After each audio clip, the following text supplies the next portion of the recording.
Hello dear students, I am your maths learner Adish Mathuria. If you visit first time this channel, so please like, share and subscribe. Thank you. Now today I am going to start RDN. RDN means RDN का मतलब होता है, यहाँ पे देखिए लिखा है C/RDN, तो change recurring decimal number, N से मतलब number, recurring decimal number into fraction form, और change recurring decimal number into rational form. तो ये इनका मतलब होता है। अब कुल मिलाकर के बच्चों आवर्ती दशमलव संख्याओं को भिन्न रूप में बदलना या भिन्न की फॉर्म में चेंज करना। ठीक है बच्चों, तो आवर्ती दशमलव संख्या क्या होती हैं? आवर्ती मीन्स होता है बच्चों रिकरिंग, जो ऐसी नंबर्स होते हैं कि हम डिवाइड करें तो डिवाइड करने के बाद वो हमेशा रिपीटिंग होते रहते हैं। रिपीटिंग, रिकरिंग का मतलब रिपीटिंग डेसिमल नंबर। ठीक है बच्चों, तो वो बार बार रिपीट होते रहते हैं, उन्हीं को हम रिकरिंग डेसिमल नंबर कहते हैं। ऐसे नंबर्स को हम बार लगा करके रिप्रेजेंट करते हैं। फॉर एग्जाम्पल कि आपके पास अगर कोई नंबर है इस तरीके से, ध्यान से देखिएगा, 3.0.31 बार, तो देखो बच्चों यहाँ दोनों डिजिट पे बार लगा हुआ है। दोनों डिजिट पे क्या लगा हुआ है? बार लगा हुआ है।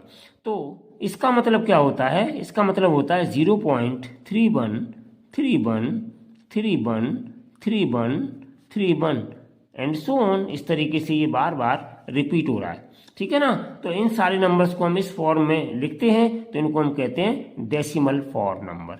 ठीक है बच्चों, अब हम इसको बार लगा करके इस तरीके से डिनोट कर देते हैं। वही ये फॉर्म बच्चों यहाँ पर लिखा हुआ है। तो आज हम इस वीडियो के माध्यम से बच्चों आपको सिखाने वाले हैं कि किस तरीके से बार नंबर्स को या रिकरिंग नंबर्स को हम रिप्रेजेंट करेंगे। किसमें? रेशनल फॉर्म में या फ्रैक्शन फॉर्म में।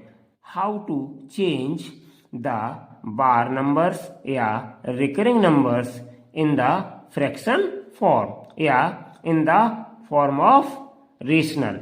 ठीक है बच्चों, तो चलिए हम स्टार्ट करते हैं अपने इस क्वेश्चन नंबर 1 से। आपको सेकंड्स वाली ट्रिक सिखाएंगे।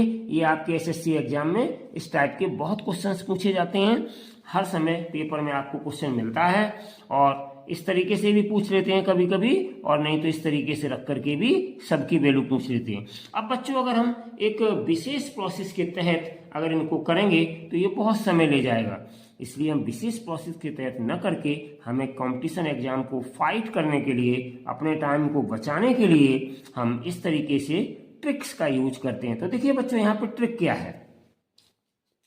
यहाँ पर ट्रिक है बच्चों, यहाँ पे देखिए क्या लिखा हुआ है, 0.31 बार। तो यहाँ पर दोनों डिजिट पे बार लगा हुआ है। ठीक है बच्चों, ध्यान दीजिए, यहाँ दोनों डिजिट 3 और 1 दोनों पर इकट्ठा बार लगा हुआ है। दिस मीन्स दैट बच्चों कि जब दोनों डिजिट पर बार लगा हुआ होता है, इसका मतलब क्या है कि दशमलव के बाद 2 अंकों पर जब यहाँ पे बार लगा हुआ है, तो बच्चों 2 अंकों की बड़ी सी बड़ी संख्या जो है वो हम डिनोमिनेटर में लिख देते हैं, मीन्स हर में लिख देते हैं। अच्छा, 2 अंकों की बड़ी से बड़ी संख्या, 2 अंकों की बड़ी से बड़ी संख्या बच्चों क्यों लिखेंगे हर में?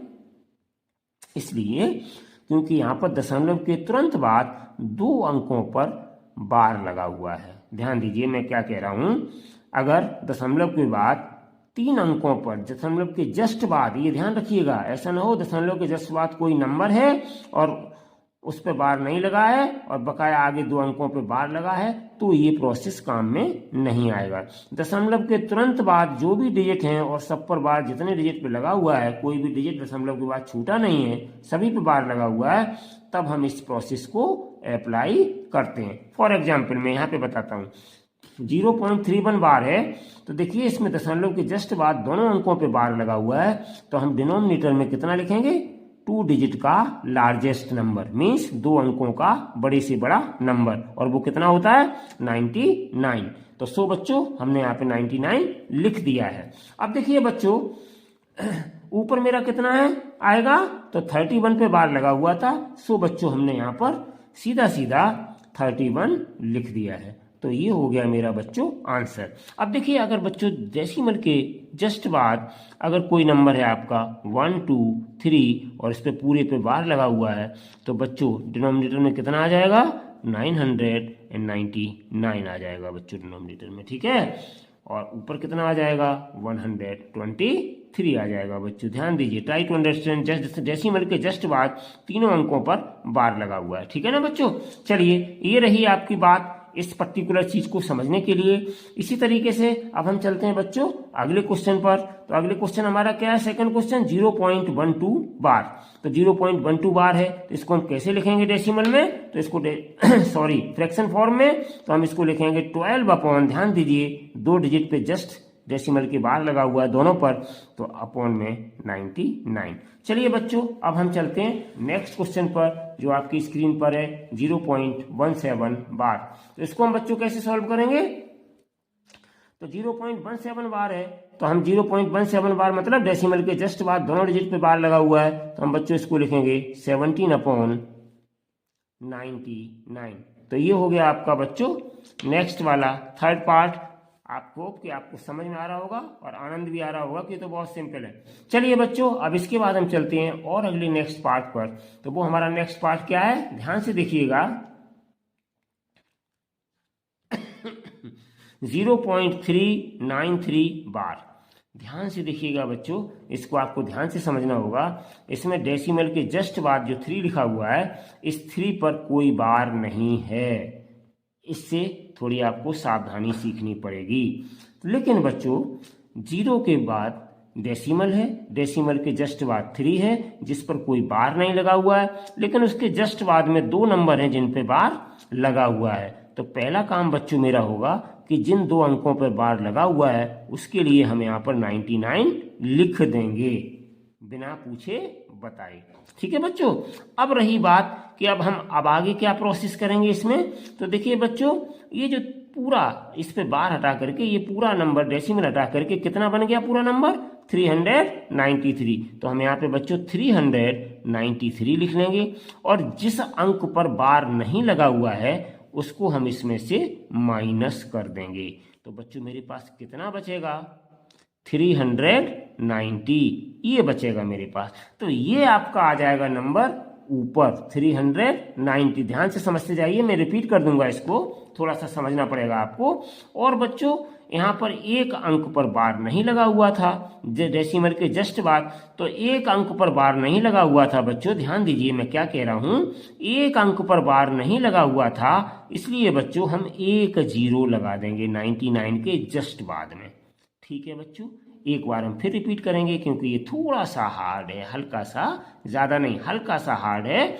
तो आप इसको दोबारा समझ लीजिएगा कि यहाँ पर डेसिमल के जस्ट बाद में 3 है और फिर 93 लिखा है, मीन्स 93 पर केवल बार लगा है। डेसिमल के जस्ट बाद में 1 डिजिट छूटा हुआ है। अगर डेसिमल के जस्ट बाद में 2 डिजिट छूटे होते बच्चों तो हम यहाँ 2 0 लगा देते, ठीक है, समझ गए आप।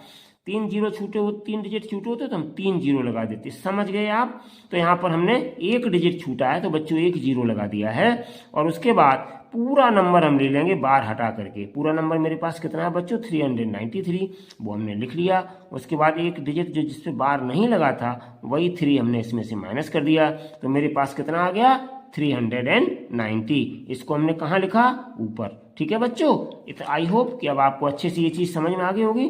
तो ये बच्चों 0 से 0 हमारा कैंसिल हो गया, तो मेरा कितना आ गया 39/99। तो ये आ गया बच्चों मेरा आंसर। तो इस तरीके से बच्चों पहला मेरा आंसर ये आया, ठीक है ना, और दूसरा मेरा बच्चों आंसर ये आया, ठीक है ना, और तीसरा मेरा बच्चों आंसर ये आया, ठीक है ना, और इसके बाद चौथा मेरा आंसर बच्चों ये आया। तो इस तरीके से मैंने चारों आंसर निकाल लिए। अब आपको बच्चों अगर ये क्वेश्चन दिया गया है कि फाइंड द वैल्यू ऑफ, और नीचे आपको 4 ऑप्शन गिवन है। तो आप इस क्वेश्चन को कैसे करेंगे, तो एकदम फटाफट आप चारों की वैल्यूज को निकाल लेंगे, और इन चारों की वैल्यूज को बच्चों हम यहाँ पे आप करेंगे सब्स्टिट्यूट, और सब्स्टिट्यूट करेंगे तो हमें मिल जाएगा आंसर। तो इसकी हमारी वैल्यू बच्चों कितनी आई थी हम यहीं देख के रख सकते हैं, अब आपको प्रैक्टिस हो गई होगी। तो यहाँ पे 0.31 है, जस्ट बाद में दोनों पे डिजिट पे बार लगा हुआ है, तो हम यहीं पे देख के रख देंगे। तो ये वैल्यू मेरी हो गई 31/99, ऊपर देखने की भी जरूरत नहीं। इसकी वैल्यू बच्चों हो गई मेरी 12/99, ठीक है बच्चों ध्यान दीजिए। प्लस इसकी वैल्यू हो गई मेरे पास 17/99, प्लस बच्चों इसकी वैल्यू मेरे पास हो गई 39/99, ठीक है ना बच्चों। जो ये वाली वैल्यू आई थी 0 से 0 कैंसिल आउट हो गया था यहाँ पर, इसलिए। अब देखो बच्चों हम इन सबको करेंगे ऐड, तो इन सबको हम ऐड करेंगे, तो ऐड करने पे बच्चों कितना आ जाएगा, इन सबको आप ऐड करके देखिए। तो ये हमारे पास आ गया बच्चों, ध्यान से देखिएगा 99, मैं अलग ऐड करता हूं, और अपॉन में कितना आ जाएगा मेरा, सभी डिनोमिनेटर बराबर हैं, अपॉन में आ जाएगा 99। तो देखिए बच्चों कैसे ऐड करेंगे, तो ऊपर डिनोमिनेटर के एक पहले आपका 31 है, फिर आपका 12 है, फिर आपका 17 है, फिर आपका कितना है 39, इन सबको हम कर देंगे प्लस। तो 9 और 7 कितना हो गया 16, 16 में 2 ऐड किया 18, 18 में 1 ऐड किया 19, 19 की 9 कैरी आ गई आपकी ओवर 1, तो कितना हो गया 3 और 1 4, 4 और 1 5, 5 और 3 8, 8 और 1 9। सो हियर प्लस करने पर कितना आ गया मेरे पास बच्चों 99। तो देखो बच्चों अब ये 99 से 99 कैंसिल हो जाएगा 1 time, so we get here आपका कितना आ गया, यहाँ कितना आ गया आपका गेट होने के बाद, ध्यान दीजिए। तो गेटिंग 1। तो ये रहा बच्चों आपका फाइनल आंसर। कितना आ गया मेरे पास फाइनल आंसर 1 आ गया बच्चों। एक बार फिर रिपीट कर दें, आपको ऊपर वैल्यूज को देखने की जरूरत नहीं है, आप यहीं से देख के रख सकते हैं डायरेक्ट, क्योंकि अब आपको प्रैक्टिस हो चुकी है। तो 31 को हम क्या लिख देंगे 31/99, 12 बार को क्या लिख देंगे 12/99, 17 बार को क्या लिख देंगे 17/99, प्लस इसकी वैल्यू कितनी आई 39/99, सो हमने पुट कर दिया 39/99। और आपके क्या है कि सारे डिनोमिनेटर्स इक्वल हैं, so we can write here 1 time 99, ऊपर वाले सारे डिजिट्स को हमने यहाँ पर ऐड कर दिया, तो ऐड करने पे कितना आया 99। So here in the numerator we put 99, 99 बन जाए 99 मीन्स ये कैंसिल आउट, तो आंसर कितना आ गया बच्चों 1। तो ये था बच्चों आपका आज का क्वेश्चन। आई होप कि आपको बार वाले क्वेश्चंस, या आपको कहना चाहिए रिपीटिंग नंबर्स वाले क्वेश्चंस, या आपको कहना चाहिए कि दशमलव संख्याओं को भिन्न के रूप में कैसे बदला जा सकता है, ये वाले क्वेश्चंस आई होप कि आपको बहुत अच्छे से बच्चों समझ में आए होंगे। अगर आपको वीडियो अच्छा लगा हो तो वीडियो को लाइक शेयर सब्सक्राइब जरूर करें। Thank you so much for watching this video. Take care and bye bye.